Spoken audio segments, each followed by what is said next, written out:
ராசிக்கு 2ஆம் பாவத்துல உள்ள ராகு தசா, ராகு புத்தி, சுக்கிரன் அந்தரம், இந்த காலத்துல இவருக்கு கல்யாணம் நடந்தது. அந்தரநாதன் சுக்கிரன் லக்னத்துக்கு 7ல இருக்காரு. இதே ராகு தசா குரு புத்தி காலத்துல, அதாவது புத்திரக்காரகன் குருவோட புத்தி காலத்துல இவருக்கு குழந்தை ஆண் குழந்தை பிறந்தது.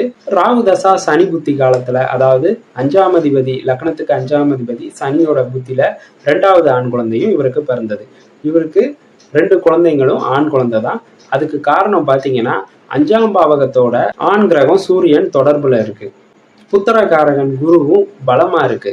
இந்த அமைப்பால இவருக்கு ஆண் வாரிசுகள் அமைஞ்சிருக்கு. ராகு இவருக்கு யோகாதிபதி சனியோட பாவகத்துல இருக்கிறதுனால, அதுவும் 4ஆம் அதிபதி சனியோட பாவகத்துல இருக்கிறதுனால இவருக்கு ராகு தசையிலேயே லைஃப்ல ஒரு நல்ல growth கிடைச்சது. ராகு வாங்கின நட்சத்திர சாரம் பாத்தீங்கன்னா 5ஆம் பாவகத்துல உள்ள லாபாதிபதி சூரியனோட சாரத்துல இருக்கு. இந்த அமைப்பால இவர் ராகு தசையில ஒரு நல்ல வளர்ச்சி அடைஞ்சாரு.